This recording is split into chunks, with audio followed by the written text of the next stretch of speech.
Vamos a hablar de planetas, o sea que vamos a dilucidar algo que ya desde hace muchísimo tiempo estaba en la mente de los grandes pensadores y bueno, afortunadamente esto que eran discusiones que podrían ser de carácter filosófico, hoy día es una realidad. Hoy día sabemos lo más importante es, y estoy seguro que todos ustedes lo saben, científicamente está demostrado que hay planetas alrededor de otras estrellas. Yo de lo que les voy a hablar es de cuántos creemos que puede haber, de qué tipos y en particular las posibilidades de que haya planetas como el nuestro, ¿vale?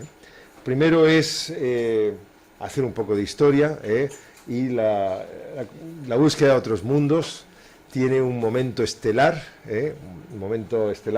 que es enero de 1610, cuando Júpiter, bueno, se manifiesta con un telescopio que construye Galileo, pues se le manifiesta con sus lunas, ¿no? Son magníficos dibujos que nos deja Galileo del giro de las lunas galileanas alrededor de Júpiter. Pero bueno, esto es un apunte histórico, no puedo entrar en mucho detalle.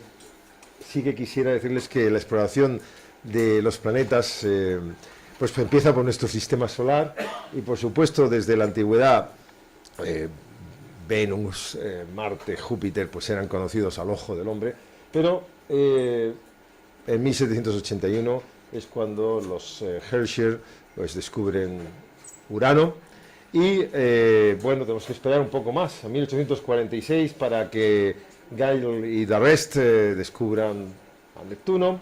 Y bueno, ya saben que en los años 30 se descubrió Plutón y que hoy día pues no lo tenemos clasificado como uno de los grandes planetas del sistema solar, sino como un planeta enano. Simplemente esto seguramente ya lo han visto, pero a mí me permite recordarles el tamaño relativo de la Tierra al Sol. Este vídeo lo que muestra es nuestro planeta y ahora le empujamos a la distancia del Sol, así que vamos a tener presente de qué estamos hablando a escala astronómica. Los planetas como la Tierra, que son el objeto de investigación central ahora en muchos equipos, son planetas complicados de detectar porque miren, este es el tamaño relativo entre la Tierra y el Sol. Nuestra Tierra pues es 100 veces más pequeña en diámetro y este vídeo que ha hecho pues el instituto pues lo muestra con mucha claridad. Es la forma de decirles lo pequeñito que somos con respecto al Sol. Ahí tenemos también a escala los planetas de tipo terrestre, los 4 planetas interiores y los planetas gigantes del sistema solar, planetas gaseosos, que ocupan la zona más exterior del sistema solar. Gracias a Newton entendemos cómo funciona el movimiento de los planetas, a Newton, a Kepler y a tantos otros, ¿no? Entonces hemos podido determinar, y me sirve como referencia, pues las propiedades básicas de Júpiter, propiedades dinámicas, y las propiedades de la Tierra. El planeta más grande y el planeta que querríamos identificar en otras estrellas, el planeta Tierra. Planeta que, como ven, pues tiene un diámetro pues 11 veces inferior al de Júpiter y una masa unas 300 veces inferior a la de Júpiter. Y Júpiter pues tiene una milésima de la masa del Sol. Estos son los números claves que tenemos que mantener, porque todo nuestro esfuerzo ha sido encontrar objetos que tienen masa muy pequeña. Ya verán cómo los buscamos alrededor de las estrellas, de eso se trata. Ya verán cómo los buscamos y tanto la masa como el diámetro del planeta son los dos parámetros clave en las técnicas que con más éxito se han podido implementar para la detección de planetas en otras estrellas. Ahora les comentaré cómo ha sido esto. De Júpiter les va a hablar mucho el profesor Sánchez La Vega, entonces yo pues me voy a saltar esto, y más aún hoy que está siendo visitado por la sonda Juno y que es un día muy especial para la astronomía, por tanto. Marte, ya sabemos de la existencia de algunos planetas como Marte en otras estrellas, y fíjense que ya es difícil, porque Marte tiene un 10% de la masa de la Tierra y tiene la mitad del diámetro de la Tierra.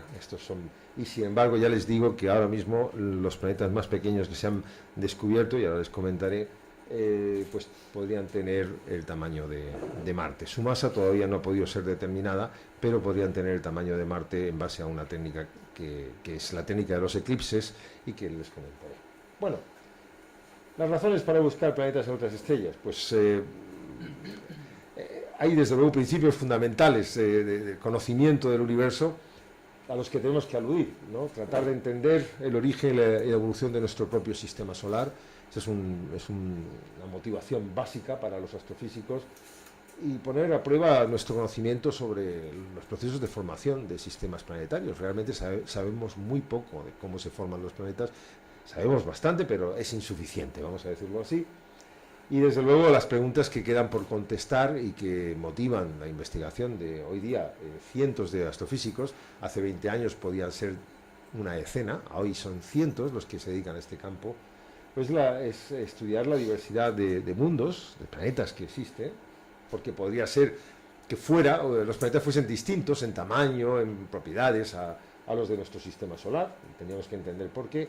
Y otra pregunta de carácter muy fundamental, y que abordaremos no en esta charla, sino más bien en la discusión de esta tarde, es si existen planetas que albergan vida como la Tierra, si tenemos alguna indicación o si la podemos llegar a tener.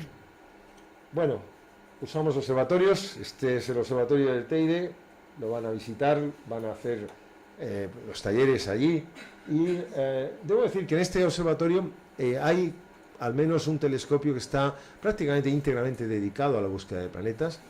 Es el proyecto SONG, es un proyecto de la Universidad de Aarhus, en Dinamarca. Es una red mundial de telescopios que hacen medidas muy precisas del espectro de las estrellas para medir la velocidad de estas y tratar de inferir la presencia de planetas. Ese es el telescopio que se dedica a investigar en este observatorio planetas, pero no es el único. Hay otros telescopios pequeños. Ese es un telescopio de 1 metro. Hay telescopios pequeños que miden o pueden medir tránsitos, eclipses de planetas en otras estrellas, y que también están en funcionamiento aquí en el observatorio que van a visitar. Aquellos que vayan al observatorio de Roque, los muchachos, el sábado, pues podrán ver nuestro telescopio de 10 metros.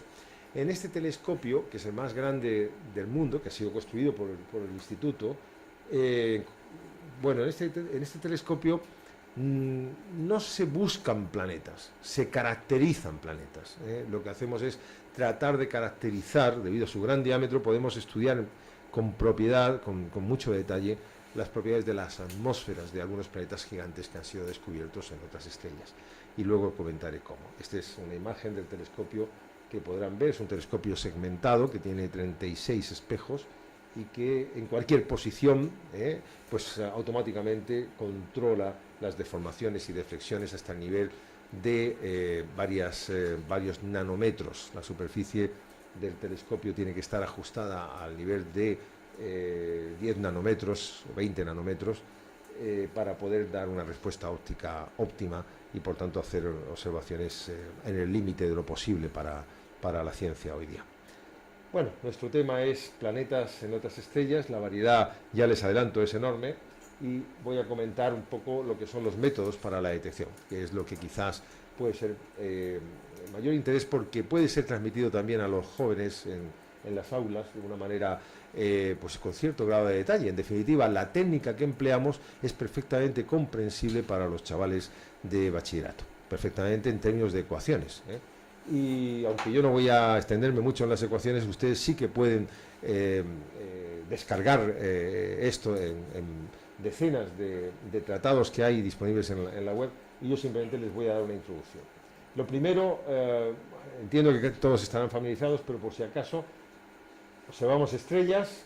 La clave para una de las técnicas que el método de medida de velocidad radial, la clave es la dispersión de la luz con espectrógrafos. Es decir, básicamente lo que hace un prisma al dispersar la luz en todo el rango de longitud de onda es fundamental para que nosotros podamos obtener el espectro de una estrella, y a partir del espectro, en el espectro vemos las transiciones de los átomos.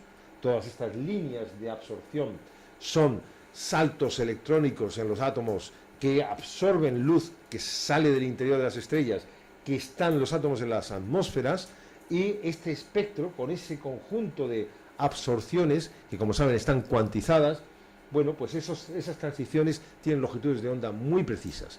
El objetivo de los astrofísicos es medir esas longitudes de onda con gran precisión, porque a partir de esas medidas podemos medir la velocidad de la estrella. y a partir de la velocidad de la estrella podemos inferir la presencia de planetas. Este es el argumento, en pocas palabras, voy a incidir un poco más para que lo sigan con más detalle. El espectro de una estrella típica, tiene absorciones, el espectro es luz que emerge de la estrella, pero ven ustedes, hay decrementos que son las absorciones de esas líneas espectrales producidas por los átomos de distinto tipo, hidrógeno, helio, potasio, carbono, oxígeno, en fin, toda la tabla periódica, producen pequeñas absorciones que son la clave, porque en los laboratorios aquí en la Tierra tenemos medidas con extraordinaria precisión las longitudes de onda de esas transiciones. Cuando las medimos en la atmósfera de una estrella, podemos ver por el efecto Doppler, podemos ver la velocidad de la estrella.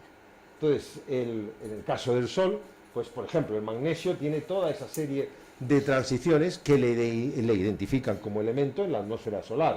El hidrógeno, el sodio, el calcio, el hierro, todos los elementos tienen un conjunto enorme de transiciones que hemos caracterizado en los laboratorios, aquí, en la Tierra, y que perfectamente nos permiten identificar la presencia de átomos, cuantificar su presencia, entender cuál es la composición química de las estrellas, pero eso es otra historia. Ahora mismo lo que me interesa sobre todo es medir con gran precisión las posiciones de esas líneas, cuantas más mejor, porque a partir de la diferencia entre la longitud de onda medida y la longitud de onda del laboratorio, yo puedo determinar por el efecto Doppler la velocidad de la estrella. Y cuando mido la velocidad de la estrella, con mucha precisión, a lo largo del tiempo, puedo darme cuenta de la presencia de un planeta. ¿Por qué? Porque el planeta ejerce una atracción gravitatoria sobre la estrella, igual que la Tierra la ejerce sobre el planeta, solo que dado que la masa del planeta es típicamente, como ya han visto en las primeras transparencias, cientos, miles de veces inferior a la de la estrella, la atracción gravitatoria que ejerce sobre la estrella es pequeña, y como la estrella tiene una masa tan grande, su desplazamiento en velocidad, la aceleración que va a inducir esa atracción gravitatoria, va a ser pequeña, va a ser difícil de medir. Por eso esto no se descubrió hasta el año 95, ¿de acuerdo? Pero, en fin, lo importante es el concepto de que un planeta que no vemos, porque como son tan pequeñitos junto a la estrella, y los planetas no emiten luz, los planetas solamente podemos captarlos por luz reflejada, y reflejan muy poca luz de la estrella, la técnica que en primer lugar puso de manifiesto la presencia de planetas es una técnica que consistió en medir con precisión la velocidad de las estrellas. Y la estrella está obligada a girar alrededor del centro de masas común, estrella-planeta. Esta es la clave del asunto. Entonces, para visualizarlo un poco mejor, esto que les acabo de decir, el método de las velocidades radiales, pues si el planeta y la estrella forman un sistema aislado, es lo habitual, porque las siguientes estrellas están muy lejos y no producen una distorsión suficiente, el sistema está obligado, cada uno de los dos componentes del sistema, a girar en torno al centro de masas, que sería esa X que tenemos allí. Como consecuencia, un observador que tiene un telescopio aquí, lo que ve es que la estrella tiene un bamboleo, se acerca y se aleja con el periodo orbital de giro del sistema, ¿de acuerdo? El mismo periodo que, por ejemplo, si el periodo orbital de la Tierra es un año, pues el Sol está haciendo ese movimiento con un periodo de un año. Y se traduce, cuando la estrella se está aproximando en un cambio de velocidad hacia el azul, por el efecto Doppler, cuando la estrella se está alejando, pues un cambio de velocidad en sentido contrario. Eso, en un movimiento perfectamente circular, se traduce en una sinusoide que tienen ustedes allí representada en función del tiempo.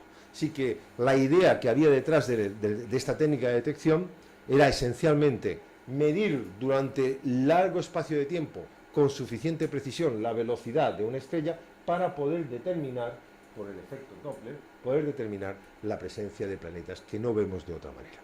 Bien, esta técnica al final se traduce en una serie de ecuaciones elementales que perfectamente pueden transmitir a todos sus alumnos, desde las ecuaciones de Kepler para áreas barridas a conservación de momento, para inferir la amplitud de la curva a la que me estaba refiriendo. En el caso de un movimiento circular es una sinusoide.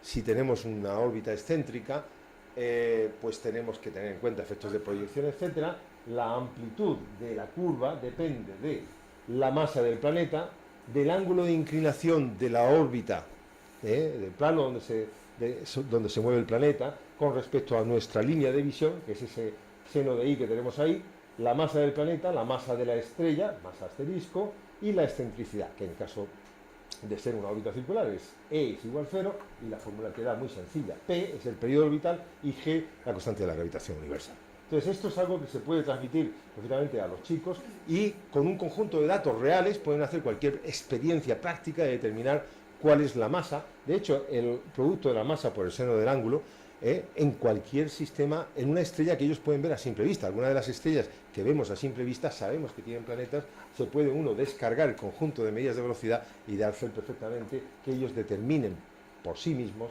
cuál es la masa del planeta que hay en esa estrella que ven a simple vista. En fin, esta técnica, como digo, ha dado grandes resultados, que voy a comentar en unos minutos, pero, por ejemplo, datos a tener en la mente. Júpiter induce una semiamplitud K de 12,5 metros por segundo en nuestro Sol, con un periodo de 12,9 años. La Tierra, una semiamplitud de 0,1 metros por segundo.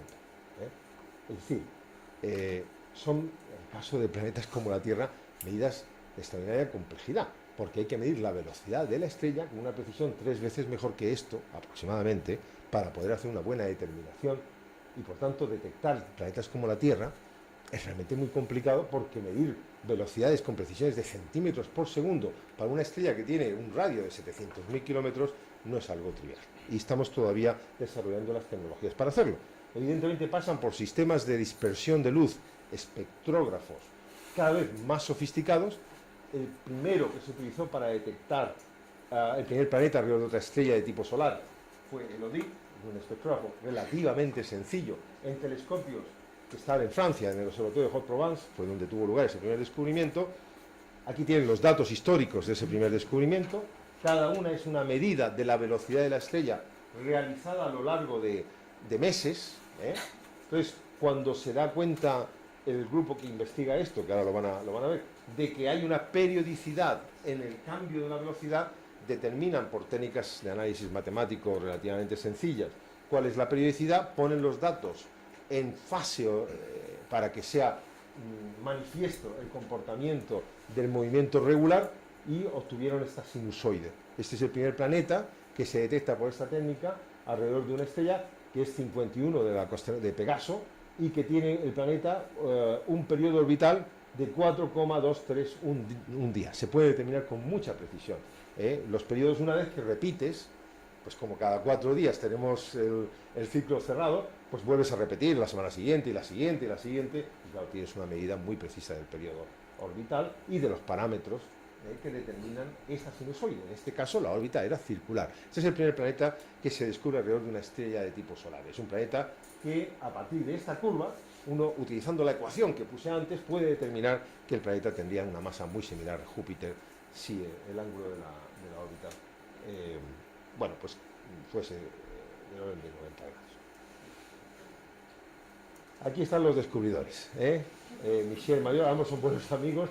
Michel Mayor y su entonces estudiante de doctorado, ahora profesor catedrático en la Universidad de Cambridge, Didier Queloz, que la semana pasada estaba aquí con nosotros en Tenerife. Michel ya se ha retirado, y bueno, pues desde este descubrimiento se inicia el campo realmente de la investigación sistemática de exoplanetas en otras estrellas. Esto se hace, como les digo, son suizos, son del Observatorio de Ginebra, pero lo hacen utilizando un telescopio en el Observatorio de Haute-Provence en Francia, que es donde Didier desarrollaba su tesis. Los primeros planetas en ser encontrados realmente desafiaron los modelos de formación, porque nadie esperaba un planeta como Júpiter a 4 días de periodo orbital, cuando nuestro Júpiter tiene un periodo orbital de 11,9 años. ¿De acuerdo? Nadie esperaba esto.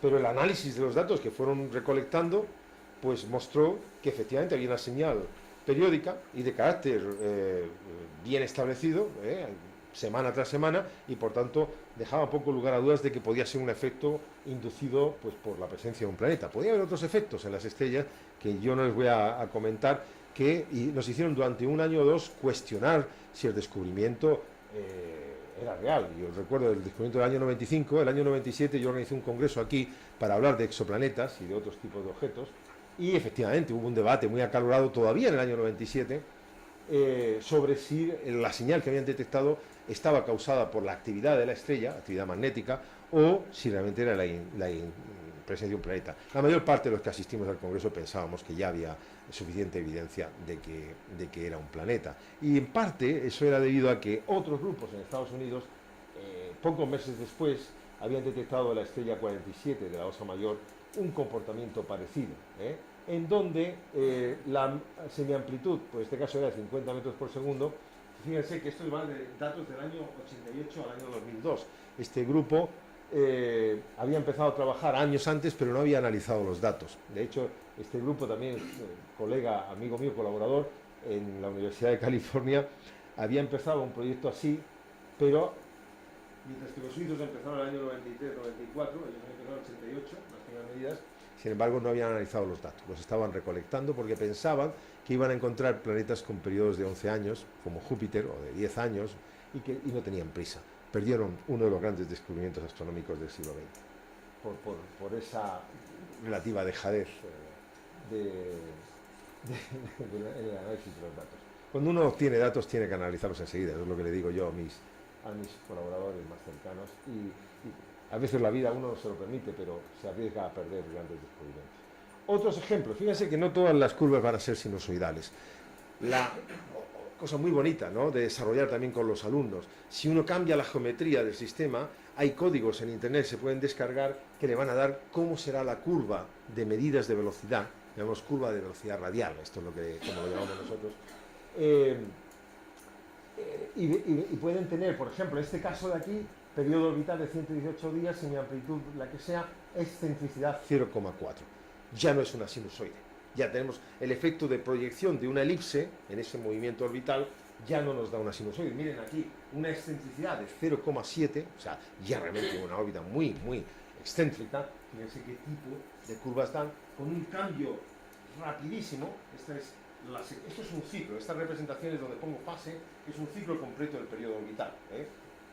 Fíjense que en la fase 0,4 hay de repente un cambio brutal en el signo de la velocidad de la estrella, inducida pues por el hecho de que la órbita es muy, muy excéntrica y pasa a estar alejándose a estar acercándose. En fin, hay cosas interesantísimas que se pueden transmitir a los chavales, yo creo que de una manera muy bien, combinando matemáticas, datos reales y la apreciación de un fenómeno físico muy interesante, ¿no?, que puede ser también muy inspirador. Así se fue avanzando, mejorando la precisión de las medidas, se fueron detectando planetas menos y menos masivos. Saturno tiene menos masa que Júpiter, más difícil de detectar, pero ya se descubrieron enseguida pues, planetas también cerca de sus estrellas, pero que ya tenían masas como la de Saturno, como las de Urano, como las de Neptuno, y así seguimos. Pero antes de entrar hasta dónde hemos llegado con esto, de camino se fueron descubriendo sistemas múltiples, sistemas planetarios. Primero fue Upsilon Andrómeda, en donde se vio que pues, estaba el planeta A, B y C. ¿Y cómo? Pues verán, ya entramos en cuestiones un poco más complicadas. Cada planeta induce una señal que es periódica en el movimiento de la estrella. Entonces la estrella, que está sujeta a la interacción gravitatoria con varios planetas, responde como la superposición de varios fenómenos que se superponen linealmente. O sea, es una superposición, por ejemplo, si son 3 planetas en 3 órbitas circulares, pues entonces es la superposición de 3 sinusoides. Y la tarea del científico es darse cuenta de que en una serie temporal de datos hay señal superpuesta de 3 fenómenos, o de 4, o de 5. Les puedo decir que hemos llegado a detectar con técnicas sofisticadas de análisis de señales periódicas en series irregulares de datos, pues hasta la presencia de 6 planetas, hasta 6 se ha podido llegar. Y fíjense, este es un ejemplo de cómo funciona la combinación de dos. Lo de la derecha son 2 planetas que están en órbita alrededor de la estrella, está en el punto amarillo, y la estrella responde a la interacción gravitatoria de los dos. Verán que hay 2 movimientos sinusoidales, o sea, los puntos verdes son las medidas. ¿Cómo se explican las medidas? Como superposición de 2 sinusoides. Una de una frecuencia alta, la ven rápidamente oscilando, y la otra de una frecuencia mucho más lenta, que es la envoltura. que es el efecto que causa el planeta más lejano. Tiene un periodo orbital más largo y un efecto menor. Esto es la combinación de esos dos efectos. Se complica el asunto porque nosotros inicialmente lo que medimos a lo largo del tiempo, desde el año 98 al 2001 es este ejemplo, lo que medimos son esos puntos verdes que hay. De esa colección de puntos verdes tenemos que inferir las señales periódicas que están presentes. De nuevo, pues es una cuestión muy interesante. Conforme progresa el tiempo, medidas 2002, 2003, el proceso se extiende durante más de una década, 2 décadas, ya hay medidas en 2 décadas en algunas estrellas, pues se van añadiendo planetas. Conforme hay más información, podemos ser capaces de detectar la presencia de planetas con periodos orbitales más largos, separaciones de las estrellas más largas, periodos orbitales más largos. En este caso, también cuando las medidas mejoran, se pueden detectar planetas más pequeños con periodos orbitales más cortos. En definitiva, esta técnica pues nos ha llevado pues, a tratar de diseñar espectrógrafos que nos permitan medir velocidades con precisión de centímetros por segundo, porque esa es la señal que induciría un planeta como la Tierra alrededor de una estrella como el Sol. En ese camino hemos encontrado lo que se llaman supertierras, que en el sistema solar no hay, pero que sin embargo en muchísimas estrellas hay. ¿Qué es una supertierra? Pues son planetas que tienen entre 2 y 10 veces la masa de la Tierra. Como digo, en el sistema solar pues ya pasas a Neptunos, pero estos planetas que hemos visto están presentes en otras tierras, en otras estrellas, podrían tener corteza, como la tiene nuestro planeta, y por tanto son objeto de estudio bastante detallado, pues para precisamente establecer qué condiciones pueden tener las atmósferas de algunos de estos planetas, que sin tener el tamaño de la Tierra, porque se cree que pueden tener 2 veces el diámetro y son más masivos, pues sin embargo podrían tener la capacidad de albergar vida, y ya hemos detectado decenas de ellos en otras estrellas. Este es uno de los ejemplos. Las supertierras, las famosas supertierras, no existen en nuestro sistema solar, pero son frecuentes, son muy frecuentes en otras estrellas. Ejemplos de supertierras detectados a partir de la técnica de velocidad radial los tienen aquí. Las semiamplitudes que hay aquí ya no son de decenas de metros por segundo. Estamos hablando de semiamplitudes de metros por segundo. Y se detectan la década pasada porque conseguimos tener instrumentos que son capaces de medir con precisión de 1 metro por segundo.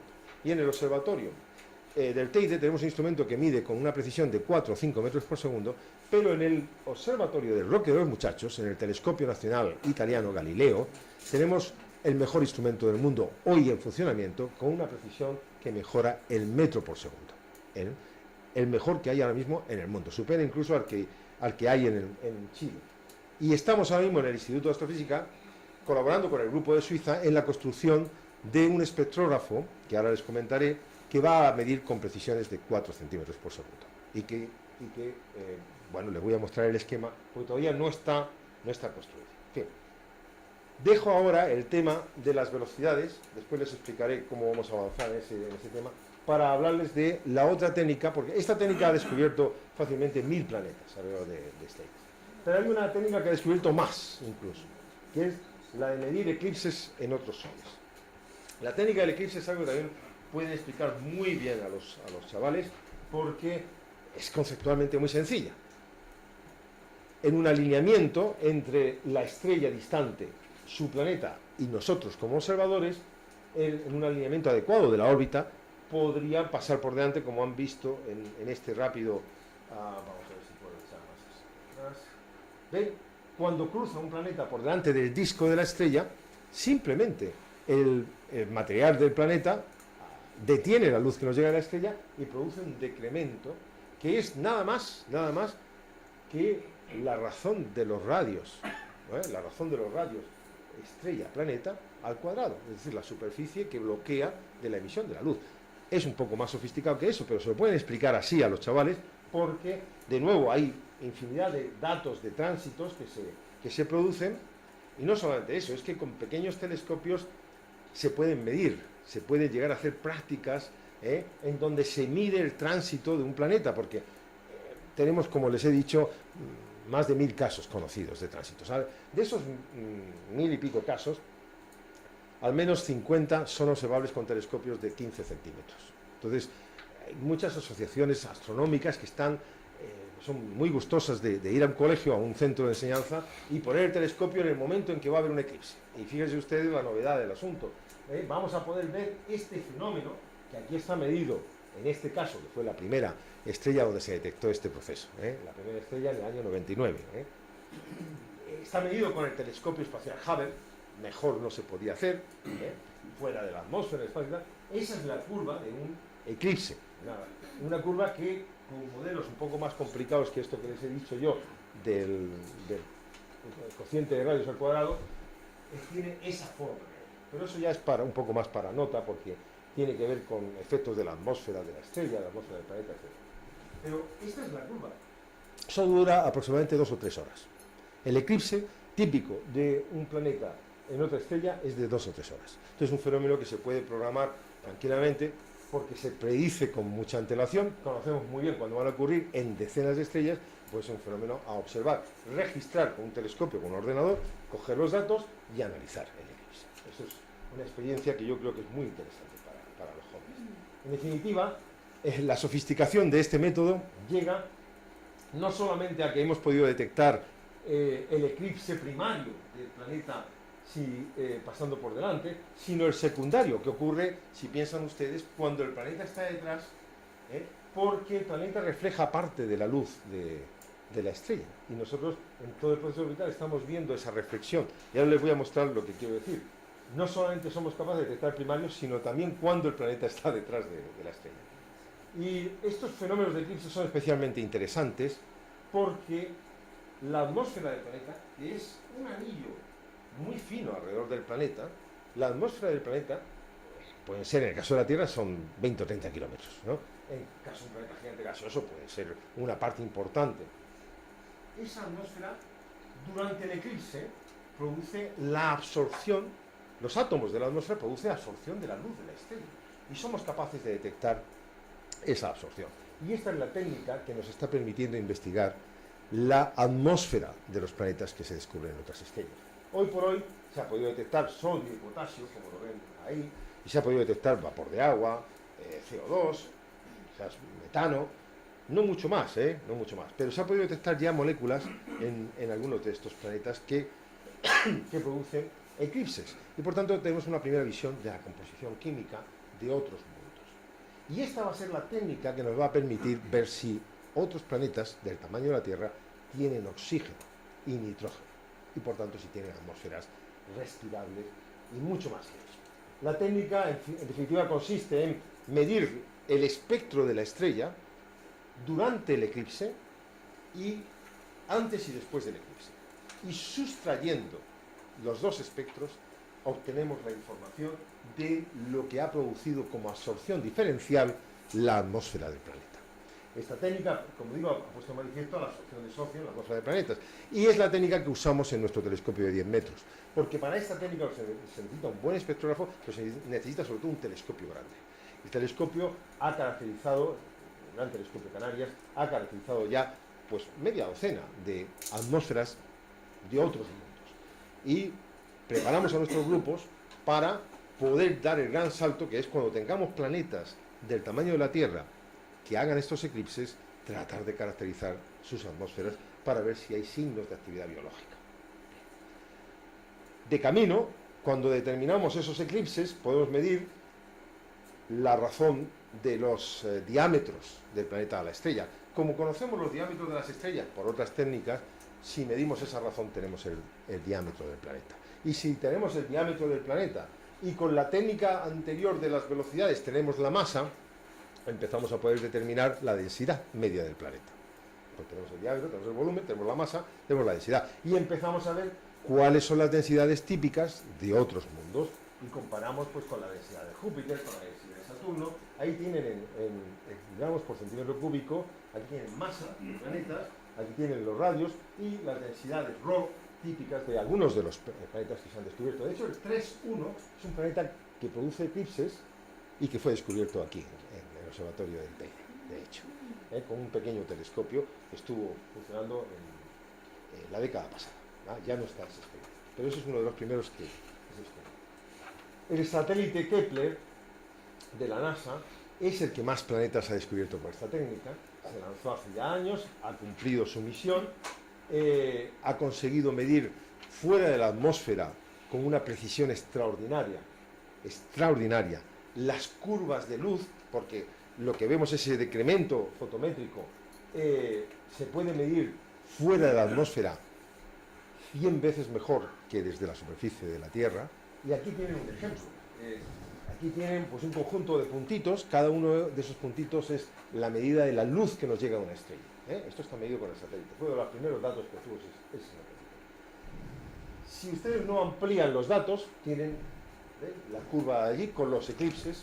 Dicen, esta estrella tiene eclipses. Estos eclipses miden la amplitud, porque puede haber eclipses de estrellas por estrellas, eso no nos interesa.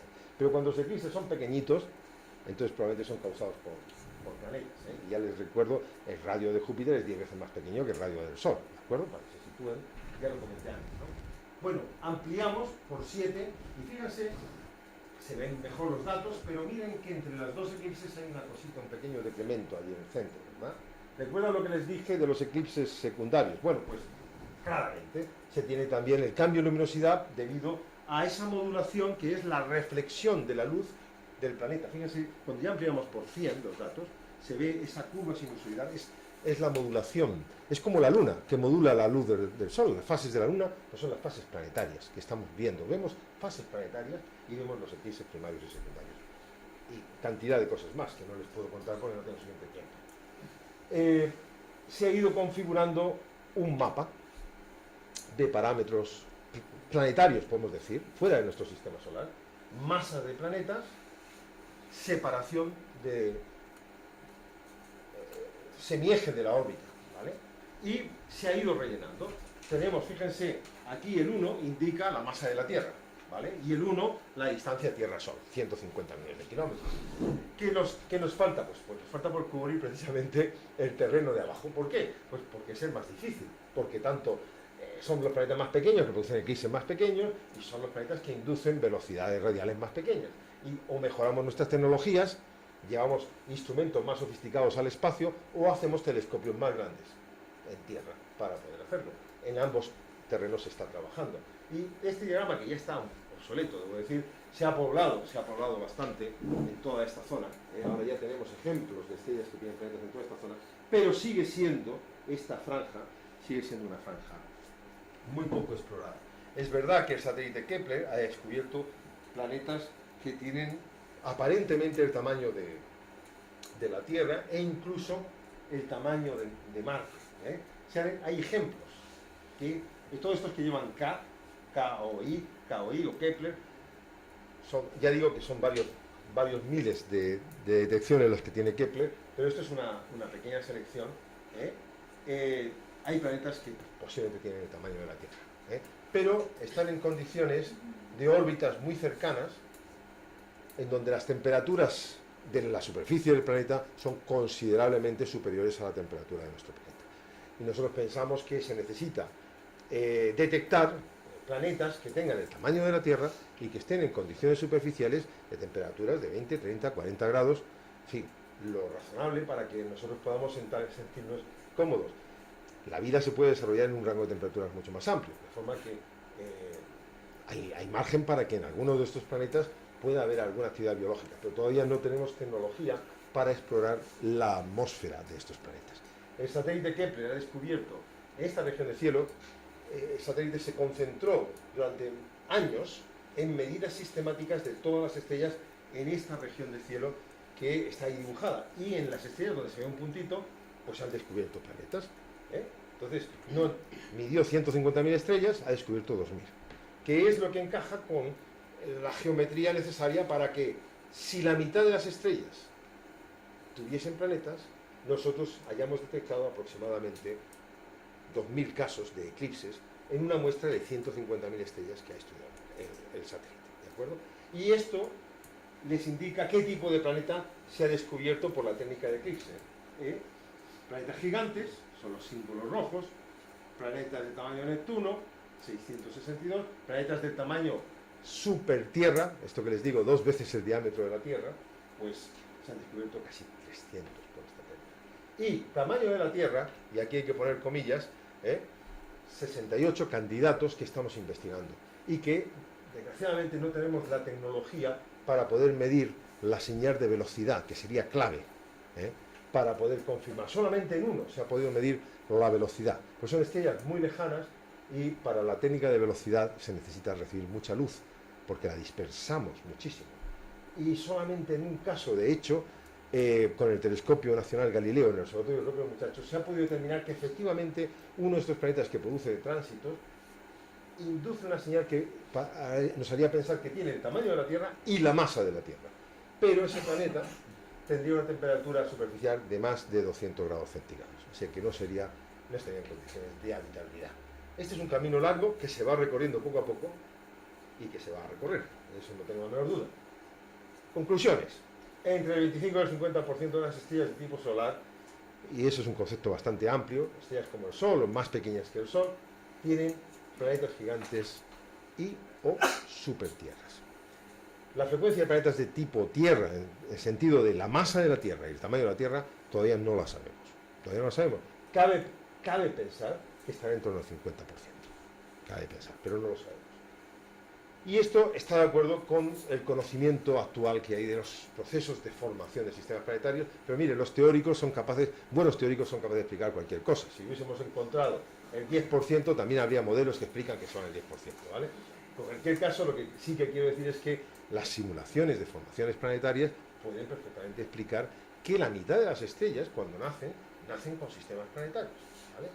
Entonces, ¿cuál es la motivación para seguir construyendo equipos? Pues tratar de ver esta franja que yo les digo de la masa de la Tierra, la temperatura de la Tierra, es decir, separación orbital, el tamaño de la Tierra para que tenga una comprensión. Ese es el desafío para la próxima década. Y para cubrir ese desafío se están haciendo instrumentos, espectrógrafos de muy alta precisión, que, bueno, este es el que estamos haciendo, pues, uno de los dos que se está haciendo en España, Expreso. Estará en funcionamiento a finales del año que viene utilizando los telescopios que van a ver a continuación. Este es el diseño, es una óptica complicada, pero sobre todo una óptica carísima. De hecho, la mayor parte de la óptica ha sido responsabilidad de mi instituto, proporcionarla, pero esto es un consorcio entre Suiza, Italia, España, Portugal, y nosotros tenemos como objetivo proporcionar la mayor parte de la óptica del espectrógrafo y lo hemos hecho ya. Esa óptica ya está en Ginebra y allí se está integrando todo.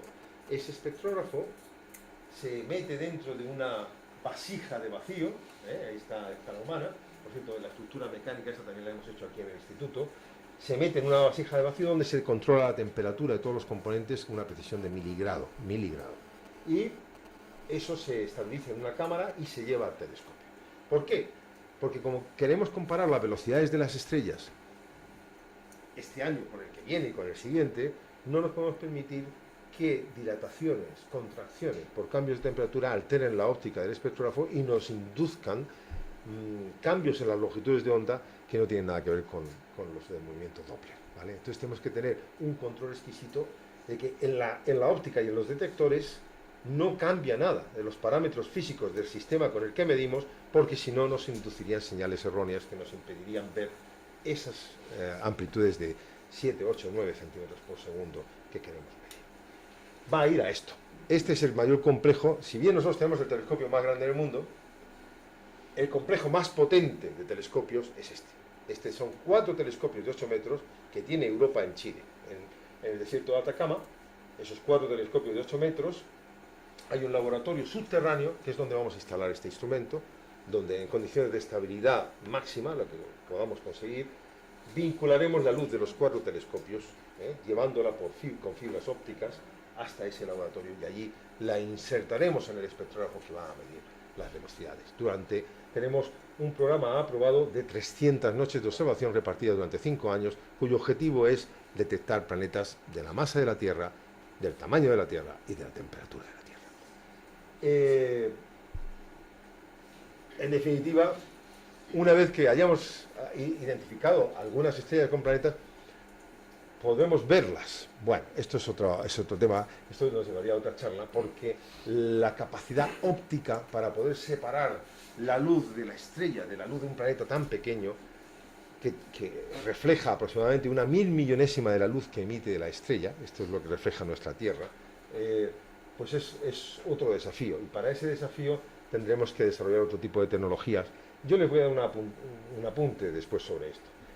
Pero antes sí que les voy a mostrar algunos de los planetas que hemos visto, muy poco, pero sí que hemos visto algunos planetas, porque efectivamente en sistemas de formación reciente de estrellas, y de eso les hablarán mañana, las nubes moleculares donde están naciendo las estrellas, también vemos esos discos de material que son discos protoplanetarios, donde se están incubando los planetas. Y en algún caso, concretamente la estrella Beta Pictoris, ya hace años, esto hace 7 años, se enmascara la luz de la estrella, que está tapada con una máscara, se ve el disco de material planetario, donde se están formando planetas, y con una técnica de alto contraste se pudo detectar un puntito que no sé si ustedes alcanzan a ver, pero aquí, en el interior, en una órbita que sería parecida a la de Saturno en el sistema solar, si no recuerdo mal, se detectó un planeta del tamaño de Júpiter, ¿de acuerdo? O sea que sí que vemos algunos planetas cuando están en el proceso de formación, porque en ese proceso de formación los planetas emiten luz propia debido a la contracción gravitatoria a la que están sometidos.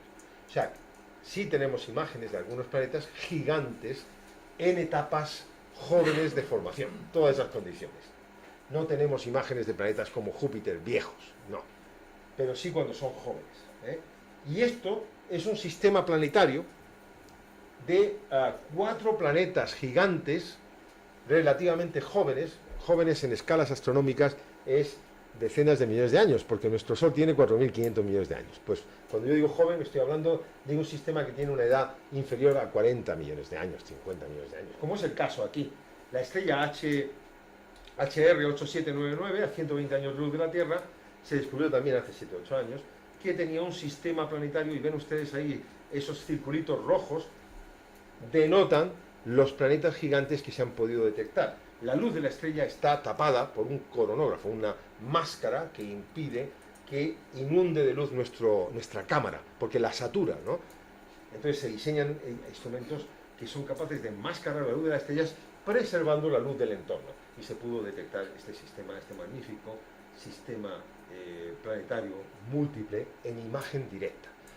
Para, insisto, planetas gigantes, gaseosos, jóvenes, más masivos que Júpiter, los detectamos de forma directa. Aquí tienen la imagen del que comentaba antes, Beta Pictoris, que es un planeta muy parecido a los otros, ¿de acuerdo? Y ahí lo tienen, pues, en una ampliación. Con radiotelescopios,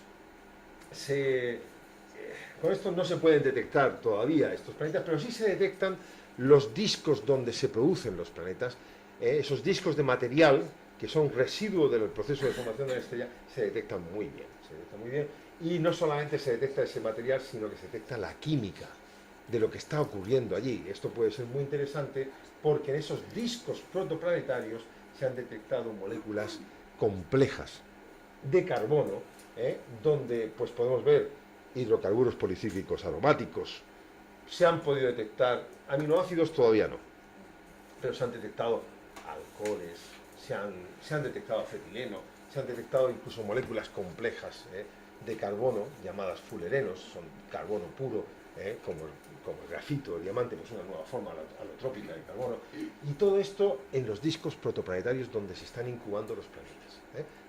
El mensaje es una química de laboratorio, química orgánica riquísima, que todavía no acabamos de comprender y que gracias a ese radiotelescopio, se llama ALMA, estamos empezando a caracterizar gracias a las emisiones moleculares de todas estas moléculas que se registran con este fantástico radiotelescopio.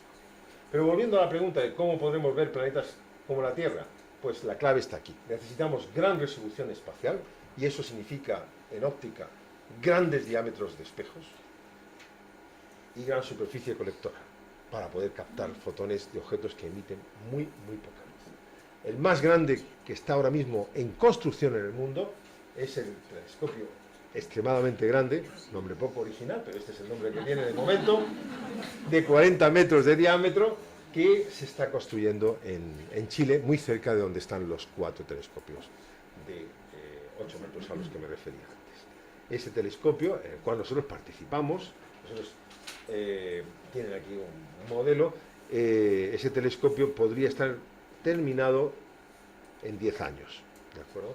España tiene un 8% y pues mi instituto es uno de los institutos que va a estar en el primer instrumento de primera luz, lo que se llama, se llama Harmony, y estamos construyendo pues el 20 y tantos % de ese instrumento lo estamos haciendo aquí en Canarias, en el Instituto de Astrofísica.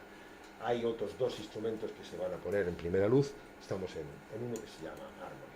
Este telescopio podría llegar a captar la luz directa de planetas, yo creo personalmente, esto hay mucho debate, del tamaño de las supertierras, de las supertierras.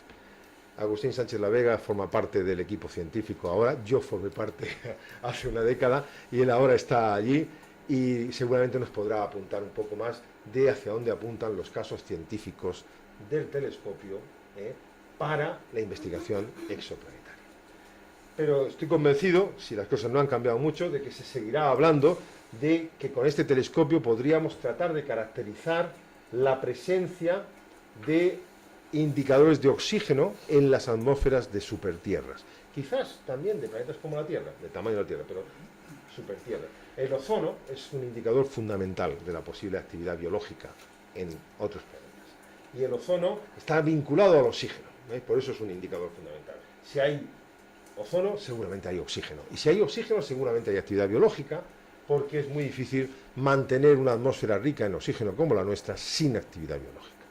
Y de eso ya les hablará más el profesor Sánchez. Entonces, los indicadores espectrales de vida, pues el ozono es un tema muy importante, es un indicador de oxígeno, y la coexistencia de oxígeno con CO2, con vapor de agua, incluso con metano, es un buen indicador de actividad biológica. En el futuro, ya muy lejano, no hay un proyecto ahora mismo, pero lo hubo, una flotilla de satélites que una vez que sepamos dónde están los planetas como la Tierra, con una flotilla, utilizando técnicas de interferometría, podríamos separar la luz del planeta y analizar su atmósfera de forma directa. Pero claro, una flotilla de satélites es un programa muy costoso y las agencias espaciales tienen que pensar muy bien cómo se desarrolla un programa así. Insisto, la presencia simultánea de agua, ozono, dióxido de carbono, estos gases pueden ser la clave para detectar actividad biológica en otros sitios, fuera del sistema solar, ¿vale? Para el sistema solar podemos ir in situ y ver si hay algo de actividad biológica. Y bueno, pues ya para terminar, seguimos. Yo creo que este hombre tenía razón y efectivamente el número, no sé si es infinito, pero desde luego el número de planetas en el universo es enorme, enorme. Estrellas de tipo similar a la nuestra, sin duda hay planetas y sin duda va a haber planetas de tamaño muy parecido. No puedo decir científicamente como el nuestro con mucha frecuencia, pero supertierras, por ejemplo, ya sabemos que son muy frecuentes. En nuestra galaxia, la Vía Láctea, hay 100.000 millones de estrellas, aproximadamente en 50.000 millones, 20.000 millones podría haber planetas, ¿vale? Y en el universo hay más de 100.000 millones de galaxias. Las posibilidades no son infinitas, quizás como decía Giordano Bruno, pero son desde luego enormes.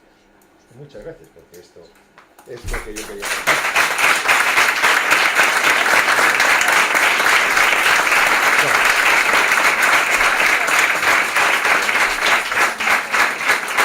Si tienen alguna pregunta, pues con mucho gusto vamos a debatir. Adelante. Enhorabuena por la ponencia. ¿Han preguntado cómo se mediría, por ejemplo, la densidad con básica, pero la temperatura de la superficie del planeta, ¿qué métodos hay? Bien. ¿Matemáticos, físicos? Sí, es muy elemental. Sabemos la temperatura de las estrellas por su espectro, ¿de acuerdo? Entonces tomamos un espectro de una estrella y sabemos la temperatura del Sol, pues son 5.700 Kelvin, temperaturas un poco más bajas en estrellas un poco más pequeñas, ¿no? Entonces sabemos cuánta luminosidad genera una estrella de esa temperatura. Es la constante de Stefan Boltzmann por la temperatura a la cuarta potencia. O sea, sabemos cuánta energía emite una estrella en función de su temperatura. Ponemos a una cierta distancia un cuerpo que recibe la correspondiente radiación en función de la distancia, que va decayendo con el cuadrado, y podemos, en función de qué cantidad de energía recibe, podemos ver cuál sería la temperatura de equilibrio que recibe. Hoy por hoy, Esa es la forma en que tenemos para estimar aproximadamente cuál será la temperatura de un planeta en función de la distancia que tiene y de las características de su estrella. Es un ejercicio sencillo que también pueden proponer a los alumnos sin ningún problema.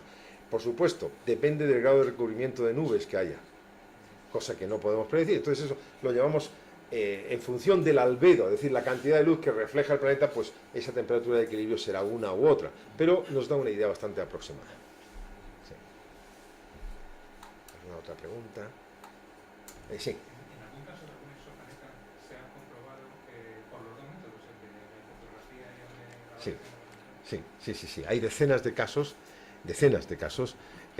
quizás una centena, que han sido verificados por ambas técnicas. Y ese es el sistema que mejor conocemos. Son aquellos donde hemos podido determinar realmente la masa, la inclinación de la órbita, porque cuando uno tiene eclipses, con una buena medida de los eclipses, puede llegar a establecer cuál es el ángulo de inclinación de la órbita, porque esa forma que tiene el eclipse es sensible al ángulo de inclinación de la órbita, y con suficientemente buena medida se puede determinar no solamente la razón de radios, sino el ángulo de inclinación. Y claro, si uno mide además la velocidad, la curva de velocidad, entonces resuelve la masa, la inclinación de la órbita, la excentricidad.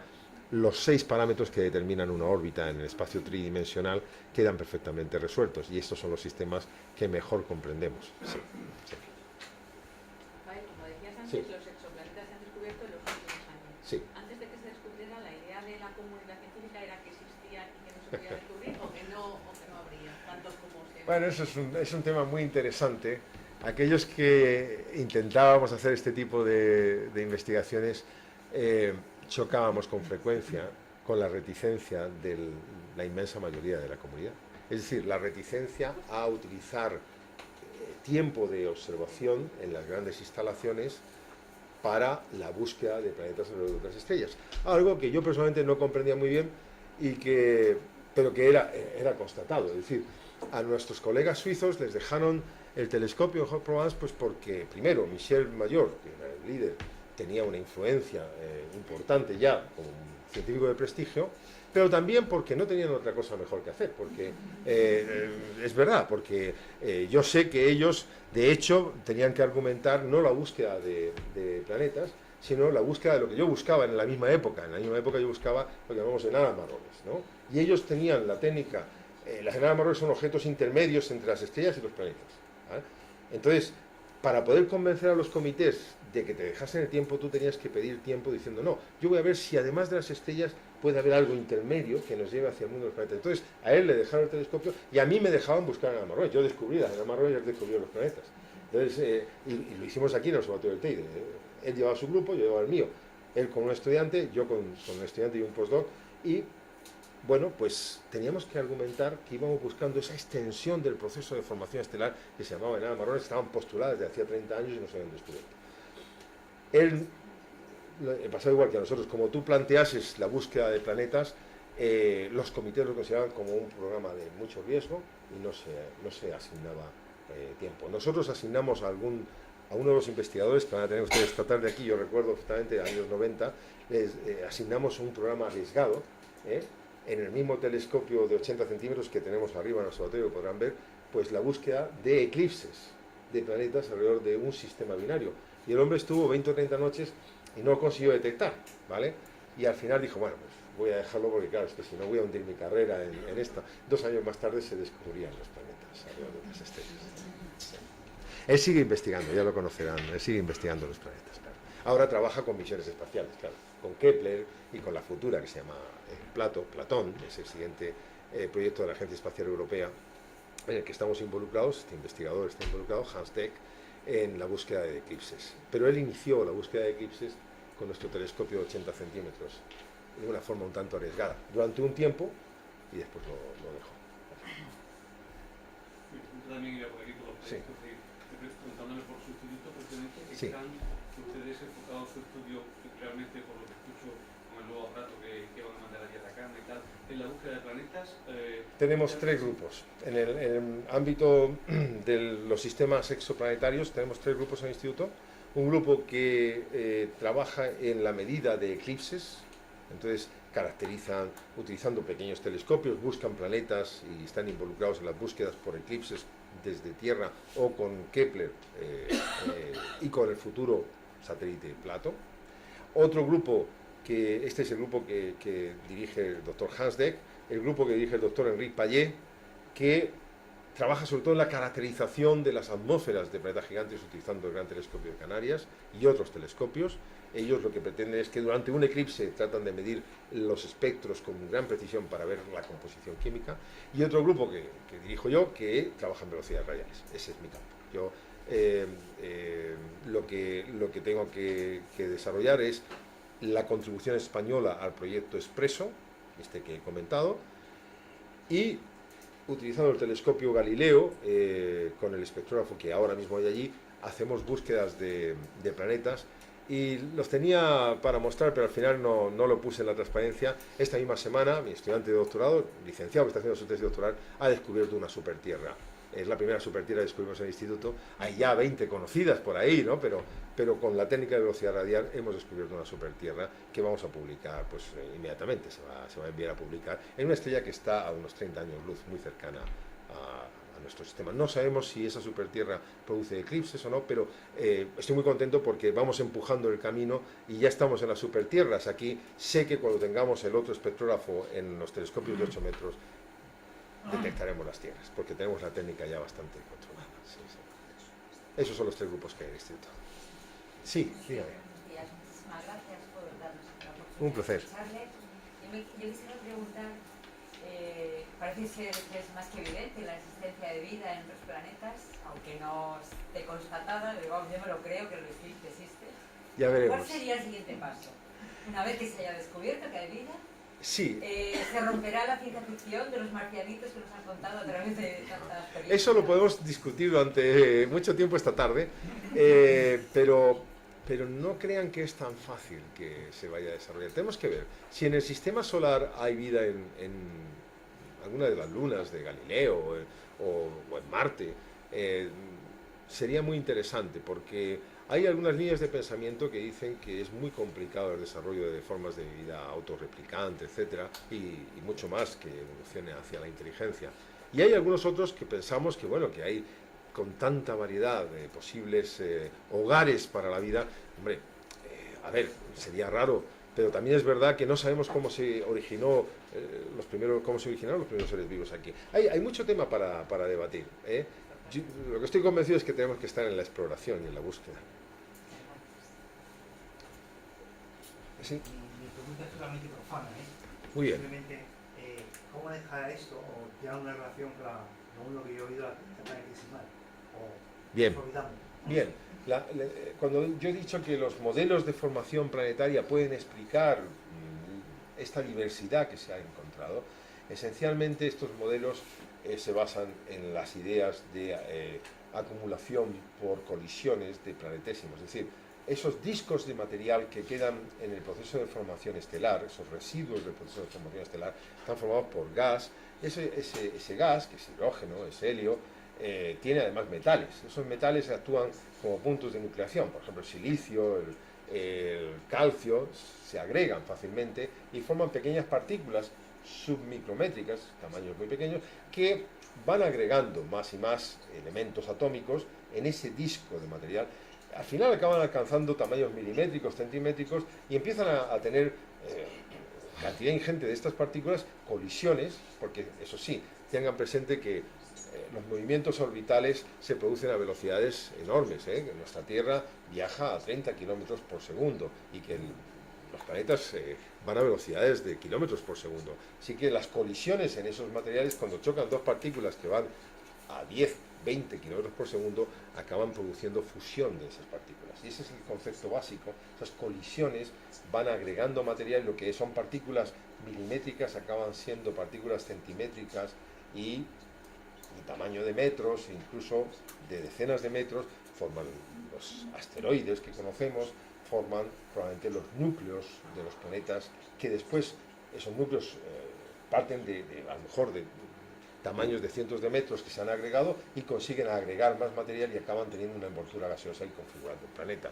Ese es el modelo de los planetésimos, ¿no?, que hoy por hoy está vigente y que en las simulaciones numéricas produce una gran diversidad de sistemas planetarios que en principio podríamos decir pues es un modelo válido porque no tiene pues ningún problema en generar lo que observamos. Entonces,